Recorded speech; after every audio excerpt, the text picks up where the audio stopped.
The Bert Show on all the hits Q100. Q100 and The Bert Show. It is 8:20 right now. Formally, this is how you know James Blunt. You're beautiful. You're beautiful. You're beautiful.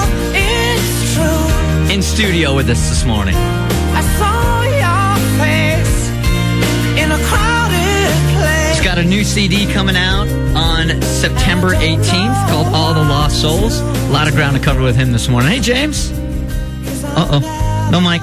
Morning. You there? I'm over here. There you are. How are you? Bare hiding. left, bare left. I'm over here. I know I'm small. You're towering over me, so you're doing just fine. I was going to say, I feel really huge in here. How you guys doing? Yeah, well, very well. You know, it's kind of early in the morning, but you're obviously used to this. Yeah, that's generally the first thing that we hear from artists, and it's like, this is the last crowd in the world you want to complain to about mornings, because we got to be up at 3:30. We're going to give you zero sympathy. Yeah, I mean, I'm used to it, but normally it's when I'm coming back from being on a night out on the town. Did you get to go out last night? No, we flew in late last night from somewhere else. I don't even know where. This is pretty standard question, but when you're on one of these things, I guess it's got to be like this a lot, where you don't know where you just came and you have no idea where you're going to be tomorrow. We are in Atlanta. Okay, you got that? Yeah, baby. But you don't know where you were last night, and you don't know where you're going to be tomorrow. I was not. I didn't touch her last night. I was on my own. I deny everything.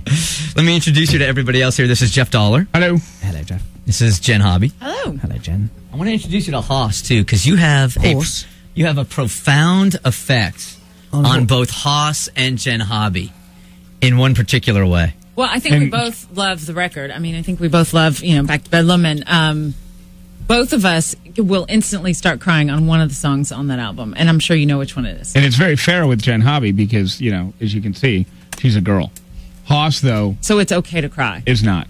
Right. And a song should not unprovoked make a man cry. I like the song. It's a good song. I mean, it brings tears to my eyes. It's a deep song. I think, humans, whatever sex, race, and religion, we all do share the same kind of emotion through life.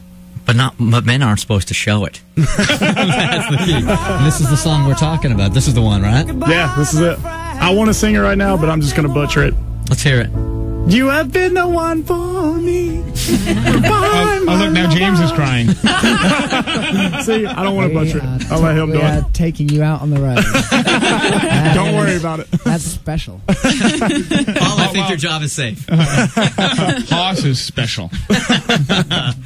This whole success to James Blunt, it seems to me like, we have some people in here that are on the road for 30 years, and all of a sudden they have a number one hit song, and people call them an overnight sensation, even though they've been working at it for 30 years.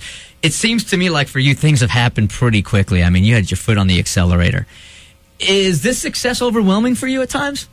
I think I kind of did some small shows. I've been writing songs since I was 14 years old, and as you can probably tell, I'm not 18 now. and I along that way, I've had a lot of experience of playing out live. It's just the audiences got bigger, kind of quickly over the last 3-4 years. But you kind of get used to that, and I've got a great band on the road, so we're kind of comfortable and we enjoy it. And at the end of the day, the audiences, no matter how big, they're there to have fun and they're there to be with you. So no, that's not overwhelming at all. I guess it's interesting sometimes having the media focus on you and that kind of thing. But anyone else who'd bump into me in the street is really great with it. They're not overwhelming. They just come up and say, "Hey, hi, I like your music." And if that's what music does, it means you meet more people and you speak to them, and humans start talking to each other. That's kind of a good thing. Is the media part and the paparazzi part of this whole thing, has that been the toughest adjustment for you? No, I've kind of, that's just a thing that goes on the side. I live a really ordinary life as a musician, on the road, and that's I'm really clear about. There's obviously a thing that's my reality, and there's perceived reality that's written about in magazines, but that's only entertainment.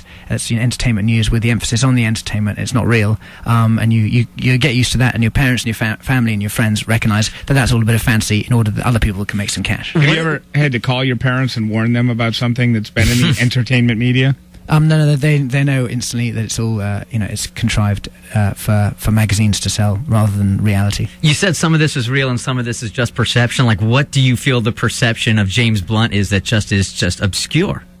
Well, most stories obviously are just elaborated just to make them more interesting to read, aren't they? Really, that's anyone who tells stories does exactly that. They just make it slightly more interesting. But yeah, we have a clear-cut job. I write songs, I record them in a studio, and I put albums out. And if I'm very lucky, I get to go out on tour. Right.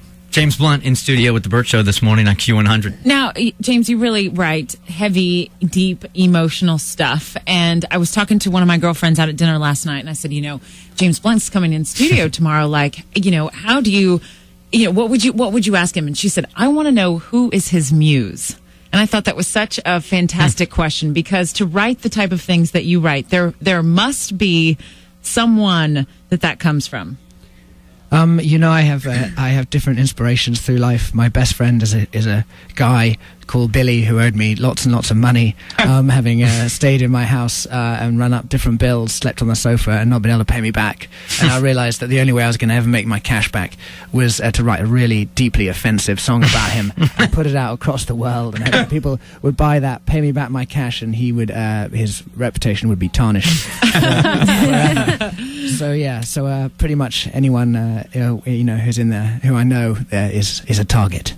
Keeping with the muse thing, because now like you said, you're living kind of like this celebrity, bigger than life now, at least from the pictures that we're seeing online. Has there been anybody you've met since you've become James Blunt that has intimidated you or you've been nervous around? No. Nobody? No. I think, humans are all pretty much, we can treat each other as equals. No need to be intimidated or nervous about people. Because you did some touring with Elton John too, right? Yeah, who's a really special person. He's got a home here, obviously, hasn't he, as well? And a phenomenal musician and performer, but incredibly, really generous with his time, not only with his charitable work, but as a musician to another musician. He took me out on tour. He's taken many other musicians out on tour. And in this world, when so many people compete with other musicians, try and fight for a chart position, which music's really not about a competition. It should be about a connection instead. He's a person who says, I like this musician, I like their music, and shouts out from the rafters for them, which is a very special quality. Is the ego of your industry, does that drive you crazy sometimes because you're talking about the competitiveness and it's just how it shouldn't be there? I think it's interesting. It's interesting to watch. There's not much room in this world for ego when there are some more important things to do. But yeah, I don't think there's much room for it in music either. Music is about connection with people. Yeah. Did you feel more pressure on creating this new album than you did on the first? Obviously, the first sold a few more than I'd ever expected in my life, and the tour was a bit bigger than I'd ever expected. And just because that was so big, the notion of even trying to compete with that in the first place is way out of my ideas of what I could possibly do. So no, I really set out to have fun, to write an album that I would love, would express how I felt, and that, more importantly, I could hold up one copy and say, I want to listen to it. I'm really proud of it, and so I'm really having done that, over the moon for that. And if it doesn't sell, well, that's not the important thing. The success has been enjoying the making of it. But the expectation is set so much higher. So do you second guess yourself at all in creating it? You go, I'm going to keep this song. No, I'm getting rid of this one. Yeah, no, it's coming back. No, we just, I wrote the songs because I needed to capture how I feel, and we really just made something that we wanted to listen to ourselves. I made it with my band. One of my bandmates is here. His name is Paul Beard, sitting beside me. Paul, you don't want to be up this early either, do you? May they come. It's very painful.